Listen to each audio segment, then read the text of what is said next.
En février, j'ai vu beaucoup de films d'horreur, mais j'ai surtout vu les 4 grosses sorties horreur au cinéma. Au lieu de faire une vidéo pour chaque film en vous donnant mon avis, je me suis dit c'est plus pertinent de tout réunir dans une seule et même vidéo. Et pour que ce soit encore plus interactif, je les ai classés de celui que j'avais le moins aimé à celui qui pour moi est tout en haut de la liste, celui qui se démarque le plus. La grande majorité des films dont je vais parler sont encore au cinéma, mais pour certains plus pour très longtemps, donc si vous avez un coup de cœur sur un des films dont je vais vous parler, c'est maintenant ou jamais pour aller le voir. En quatrième position, donc si vous me suivez bien, le film que j'ai le moins aimé en février, roulement de tambour, retour à Silent Hill. Si vous avez vu ma vidéo sur mes plus grosses attentes en termes d'horreur en 2026, vous avez sûrement remarqué que j'avais mis Silent Hill assez haut. C'était vraiment un film que j'attendais énormément, tout simplement parce que l'original, celui qui est sorti dans les années 2000, est au panthéon de mes films d'horreur préférés, ainsi évidemment que le jeu vidéo. Je pensais que nous étions entre de bonnes mains, puisque le réalisateur de Retour à Silent Hill n'est autre que Christophe Gans,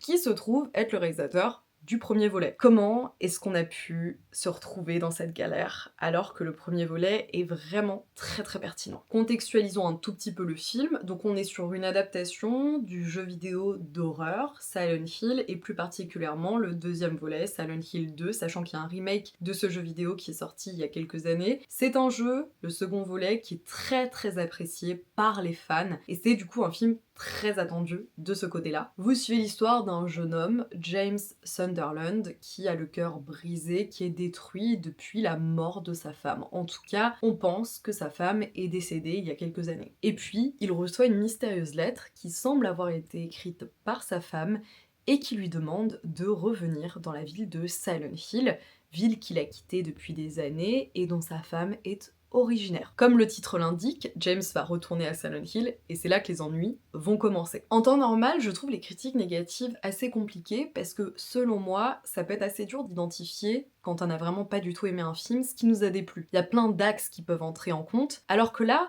c'est tellement évident pour moi ce qui m'a dérangé dans ce film, c'est limpide. Honnêtement, c'est d'ailleurs pas très étonnant quand on y pense que ce soit l'écriture qui pose problème, puisque finalement, qu'est-ce qui est le plus dur quand on adapte un jeu vidéo comme celui-ci qui doit faire 20-30 heures de jeu, je sais plus exactement, mais c'est réussir à tout concentrer ça sur 1 heure et demie, 2 heures de film. Donc évidemment que l'écriture est entre guillemets le plus gros challenge. Alors, il y en a d'autres, mais je pense que vraiment le travail d'écriture est primordial. Niveau de difficulté supplémentaire, on adapte Silent Hill qui n'est pas n'importe quel jeu d'horreur. Je dirais que par exemple un Resident Evil peut être plus ou moins facile à adapter parce qu'on reste dans des jeux de survie assez horrifiques, alors que Silent Hill a une dimension ultra psychologique que je trouve unique. C'est d'ailleurs pour cette raison qu'on est énormément à adorer ce jeu et trouver qu'il sort vraiment du lot. Mais du coup, comme il est extrêmement travaillé sur ces points-là, il faut aussi retranscrire ça à l'écran. Ce qui fait que dans un jeu comme Silent Hill, vous avez énormément d'arcs scénaristiques, il y a beaucoup de personnages qui entrent en compte, qui ont un lore, qui ont toute une mythologie autour d'eux, et ça faut le retranscrire ou pas à l'écran, il faut faire des choix. Le problème de Christophe Gans, et vous allez vous dire c'est hyper paradoxal, mais je sais, c'est paradoxal, c'est qu'il aime beaucoup trop ce jeu vidéo. C'est un amoureux du jeu vidéo, il l'aime tellement qu'il n'a pas su comment transmettre cet amour du jeu. Il a pas réussi à faire des choix, et je comprends, parfois quand on aime autant une œuvre, on n'a pas envie de couper des trucs, on a envie de tout mettre, on a envie de tout dire, et le problème c'est que là, c'est beaucoup trop brouillon. Et c'est brouillon aussi bien pour quelqu'un qui n'a jamais joué au jeu, parce que la personne est totalement... on lui donne trop d'informations, elle n'arrive pas à se rattacher à certaines choses, et pour quelqu'un qui a joué au jeu, eh bien il y a quand même... on retire l'essence de beaucoup de personnages. Pyramid Head, qui est un des personnages principaux du jeu, vous le connaissez sûrement, même si vous avez jamais joué au jeu, il apparaissait déjà dans le premier film. Pyramid Head a une place centrale, même psychologiquement, il dit beaucoup de James, de beaucoup de choses. Je vais pas m'étaler sur toute la mythologie du jeu, mais toute cette mythologie qui est hyper importante disparaît et elle est brouillon. Autre point négatif, mais honnêtement celui-ci j'aurais pu passer outre si l'écriture avait été meilleure, mais on va quand même le citer, les effets spéciaux. Silent Hill 2006, magnifiques effets spéciaux, beaucoup d'organique, c'est-à-dire que beaucoup de créatures qui étaient finalement du maquillage, ce qui rendait rendait la chose assez réaliste, très bien faite. 2026, beaucoup d'effets spéciaux, mais d'effets spéciaux un peu cheap. Citons quand même les points positifs, parce qu'il y en a, c'est pas un film auquel je mettrais 0 étoile, il y a quelques points positifs. L'atmosphère, Christophe Gans sait faire, l'atmosphère est très similaire au 1, bon même si elle est moins bien que le premier film, mais quand même il y a une atmosphère, cette ambiance de Silent Hill est plutôt bien retranscrite. Et certaines idées de mise en scène étaient intéressantes, il y a beaucoup de plans qui sont filmés très jeux vidéo, alors je sais que certaines personnes n'ont pas aimé cet aspect, moi il m'a plu, on adapte un jeu vidéo donc lui rendre hommage, avoir des passages un peu méta comme ça, c'est tout à fait quelque chose que j'aime, et j'ai apprécié ce geste, j'ai apprécié ces efforts de mise en scène. Mais à part ces deux points positifs, malheureusement le négatif l'emporte très largement. Pour être totalement transparente avec vous, je vous donne la note que je lui ai mise sur Letterboxd, vous savez c'est l'application de notation de films, je suis pas du tout en collaboration avec eux, hein, mais c'est là où je note mes films. Je lui ai mis 2 étoiles sur 5, et j'ai écrit film de clôture du festival de Gérard May. L'ambiance est là, les créatures sont intéressantes, il y a un brin de nostalgie dans la réalisation. L'amour du réal pour le jeu transpire du film, ça c'est ce que je vous ai dit. Cependant, c'est très mal joué, mal écrit. C'est vrai que j'ai oublié de dire que c'était assez mal joué. Très bouillon, trop d'idées, et donc assez peu intéressant. Il faut clore ce chapitre parce que ça me fait du mal, c'est vraiment un film que j'attendais. Passons au prochain. Le prochain film dont je vais vous parler, qui est donc le 3e de la liste, je lui ai mis 3 étoiles sur Letterboxd, donc on gagne déjà une étoile, ce qui est pas mal, et c'est Scream 7. Je pourrais clairement dédier une vidéo entière à Scream 7 et à la franchise en tant que telle, j'adore le sous-genre du slasher, c'est un de mes sous-genres préférés de l'horreur, je suis fascinée en fait par l'histoire du slasher, son évolution. Si ça vous intéresse, c'est une vidéo que j'aimerais beaucoup faire, une vidéo longue sur le slasher en tant que tel, comment il est né, quelle était son évolution, et en fait, que veut dire Scream 1 pour le genre du slasher. C'est très intéressant, c'est passionnant. Mais on n'est pas là pour parler de ça, on est là pour parler de Scream 7, on est très loin du côté extrêmement méta de Scream. Ça fait très longtemps que les films ne sont plus vraiment une critique du slasher en tant que tel, mais plutôt une saga intéressante parfois, mais parfois pas tant que ça. Scream 7, réalisé par Kevin Williamson. Alors Kevin Williamson est celui qui a écrit Scream 1, Scream 2 et Scream 4, notamment à l'époque du grand Wes Craven. Il faut quand même avoir en tête que la production de ce film a été ultra chaotique. Kevin Williamson, ils l'ont ramené un peu à la dernière minute pour sauver le bateau. L'ancienne équipe qui est partie au dernier moment, avec des propos sur la Palestine qui n'ont pas plu à la production, tout est parti un peu en cacahuète, et donc honnêtement, il y a une époque où je pensais que la franchise allait s'arrêter, parce que je m'étais dit non mais c'est pas possible, ils vont ça se fera pas en fait. Très rapidement, on suit le personnage iconique de Sidney Prescott, donc Neve Campbell est revenue sur ce film suite à des différends de salaire, elle a réussi à avoir le salaire qu'elle méritait sur ce nouveau script, et donc elle revient, son personnage est central, il y a aussi sa fille qui entre en jeu, donc on pensait que Sidney Prescott était en sécurité, que plus rien ne pouvait l'atteindre, et puis Ghostface va revenir, s'en prendre à elle, à sa famille, sa fille. La séquence d'ouverture est particulièrement réussie, je l'ai trouvée très méta, bien écrite, bien jouée, bien mise en scène. La scène d'introduction était vraiment pour moi une des plus belles scènes d'introduction de la franchise, donc ça partait très bien. Malheureusement, la suite est décevante. Je pense qu'un peu comme dans Scream 5 et 6, qui m'a le plus dérangé, j'en reviens à l'écriture.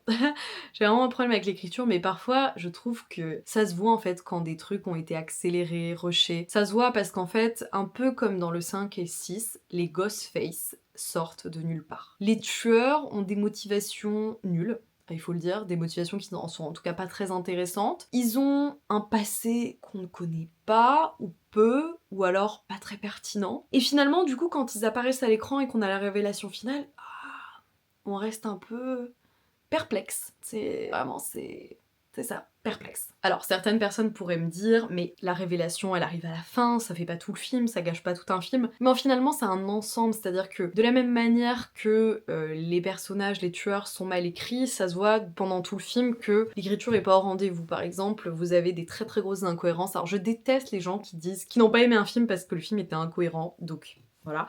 Mais quand il y en a trop, moi vraiment, ça me sort particulièrement du film. Alors oui, on est dans Scream, ça reste un film d'horreur, on sait que sans les incohérences, il n'y a pas de film d'horreur, mais certaines sont tellement évidentes que malheureusement, on voit que ça a été accéléré, quoi. De la même manière, je trouve que les meurtres ne sont pas plus intéressants que ça. Alors il y a une séquence que j'ai trouvée gore et vraiment bien en termes de mise en scène, mais sinon pour les autres, c'est du déjà vu. Vous voyez, j'ai vraiment envie de voir... Alors je sais que Scream n'est pas Saw, n'est pas Destination Finale, et qu'on ne demande pas non plus une certaine folie ou ingéniosité de fou qui se retrouvent dans ces films, mais je demande quand même quelque chose d'un peu nouveau. Certaines morts qu'on n'aurait pas vues, certains effets qu'on ne connaîtrait pas. Là, je retrouve des trucs très très classiques, et ça va quand c'est un slasher nouveau, mais quand c'est une franchise qui dure sur 7 films, il faut se renouveler. Pour autant, je trouve que ça joue très bien. Les personnages secondaires en termes d'acteurs sont bien castés. Neve Campbell est comme d'habitude géniale, sa fille aussi, donc ça joue bien. On est pris dans le film, je me suis pas ennuyée une seule seconde. Par contre, par exemple dans Silent Hill, je m'étais vraiment ennuyée. Donc c'est pour ça que je lui ai mis la note de 3 étoiles. Bon, là les choses intéressantes arrivent parce que les deux films dont je vais vous parler sont des films que j'ai vraiment aimés, dont un que j'ai particulièrement adoré, et surtout je m'attendais pas à l'aimer autant, donc ça c'est toujours très très très agréable au cinéma d'avoir des bonnes surprises. À la deuxième place, je mets donc Send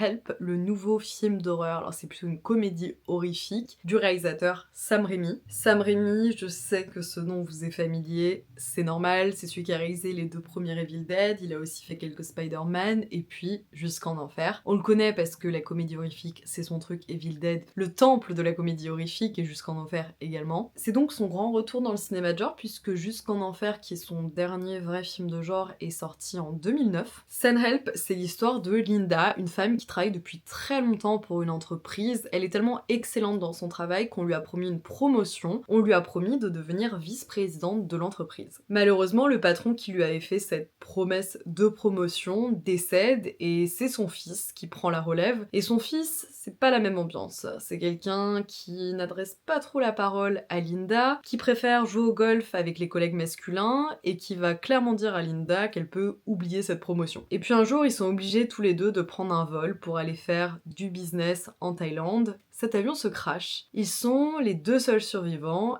et se retrouvent sur une île déserte. Ce qui est drôle, c'est que Linda est survivaliste. C'est le genre de femme qui regarde koh le soir et qui a tout compris, qui a tout appris. Alors que lui, il sait pas faire du feu. Il sait rien faire. Il va avoir besoin d'elle pour survivre. Send Help est un film que j'ai vraiment apprécié. Je me rends compte que je lui ai mis 3,5 sur Letterboxd, m'aurait été. Je pense qu'il aurait peut-être mérité 4, même s'il y a certaines choses qui me retiennent peut-être de lui mettre 4 étoiles. La première chose à laquelle je pense, quand je pense à ce film, c'est que c'est une expérience de cinéma. La salle dans laquelle j'ai vu ce film était de la salle la plus lambda que vous puissiez imaginer, et pourtant, elle était déchaînée. J'ai jamais vu des gens qui applaudissaient, qui riaient autant, et pour en avoir discuté avec d'autres personnes qui ont vu le film, c'était pareil dans leur salle de cinéma. C'est beau parce que je sais que c'est un film qui a failli être sur plateforme, et Sam Raimi s'est battu pour qu'il sorte au cinéma. Il voulait la sortie cinéma, il voulait le grand écran, et il a eu raison, parce que c'est vraiment une communion ce film. En termes après de scénario, on est sur quelque chose d'assez classique, il y a beaucoup de films qui ressemblent à Send Help. C'est peut-être pour moi le petit point négatif de ce film, c'est que je pense que j'attendais de Sam Raimi un peu plus de folie. Il nous a habitués à son imagination folle,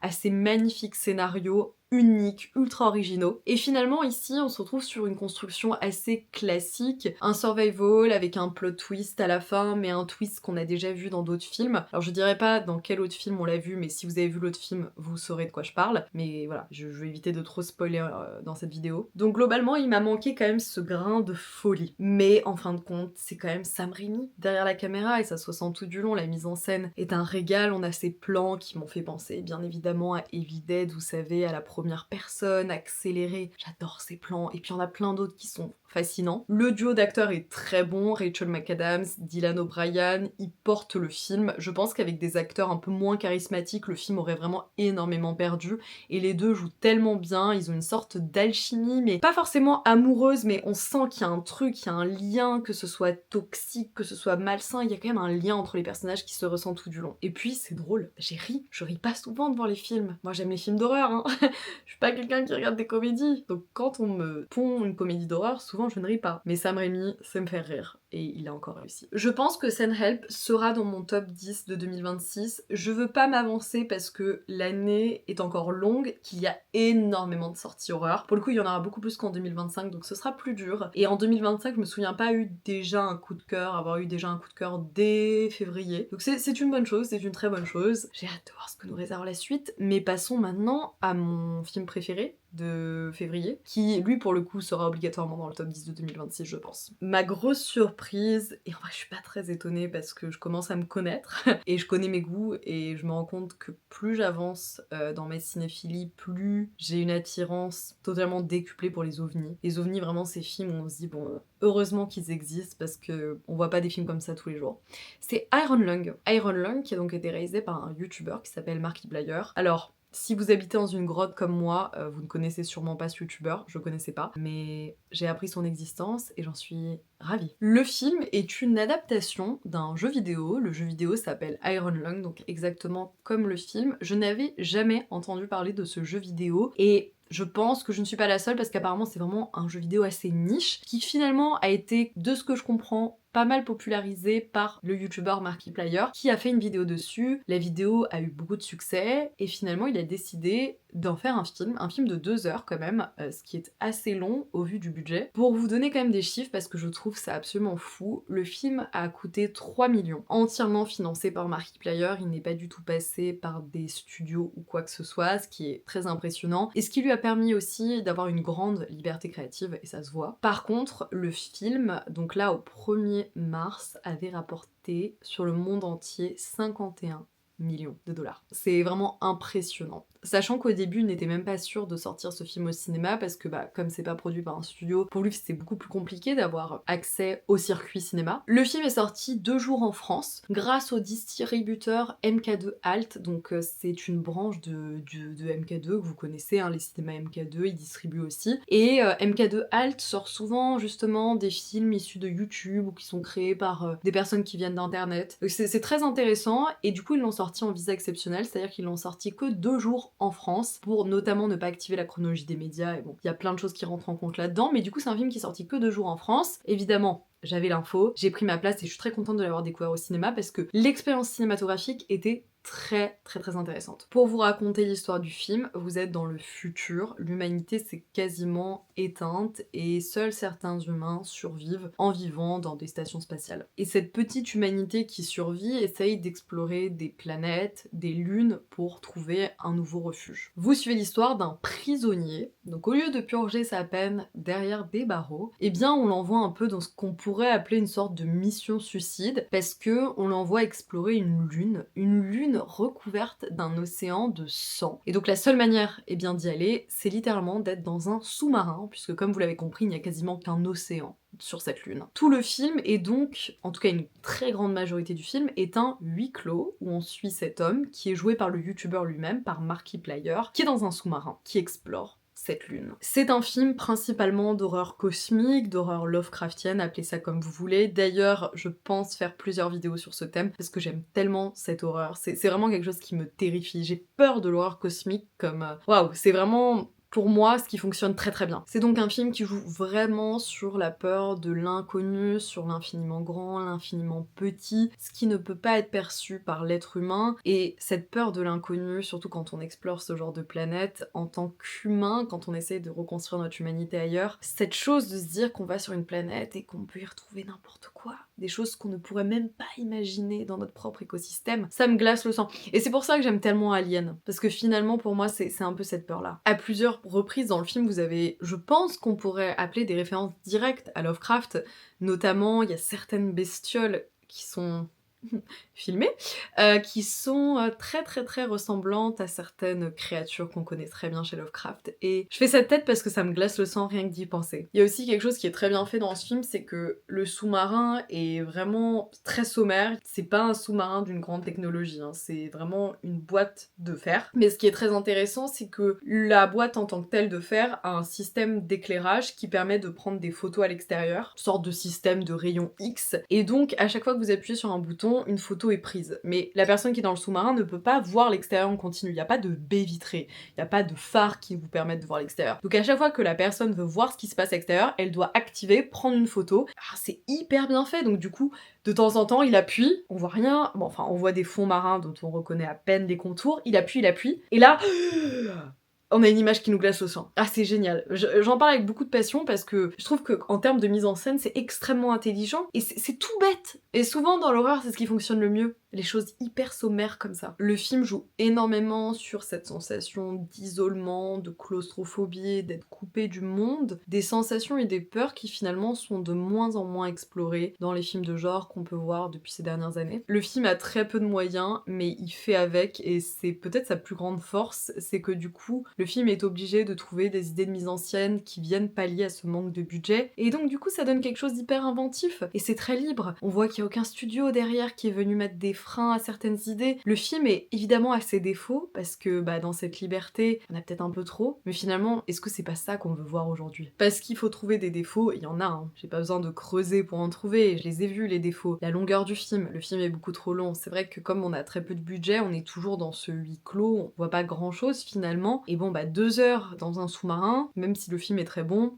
il y a forcément des longueurs. Donc ça, c'est vraiment le point négatif. Certaines scènes sont un peu trop répétitives, c'est-à-dire qu'il y a quelques idées qui sont très bonnes, mais qui sont un peu surexploitées. Donc la 5e, 6e fois fonctionne forcément moins bien que la première. Et justement, c'est là qu'on se dit, bon, le film aurait pu durer 1h30, il aurait été incroyable. Là, la dernière demi-heure, enfin c'est même pas la dernière demi-heure, c'est cette demi-heure cumulée sur plein de petites scènes qui se répètent, fait perdre beaucoup au film malheureusement. Mais bon, ça m'empêche pas de lui avoir mis 4 étoiles et de penser que c'est vraiment une très belle surprise. J'en ai donc terminé avec les 4 films d'horreur que j'ai vus au cinéma en 2026. N'hésitez pas à me dire si c'est un format qui vous plaît, si vous avez des pistes d'amélioration pour développer ce format, le rendre plus attractif, j'en sais rien. Je me suis dit que les classer par ordre de préférence, ça donnait un peu une sorte de structure à la vidéo qui était intéressante, mais si vous avez d'autres idées, je suis évidemment extrêmement preneuse. D'ailleurs, je prends très souvent en compte vos retours. Quelqu'un m'avait dit, ou plusieurs personnes dans la vidéo me disaient que j'étais trop proche de la caméra, d'où maintenant ma caméra est beaucoup plus loin, voilà.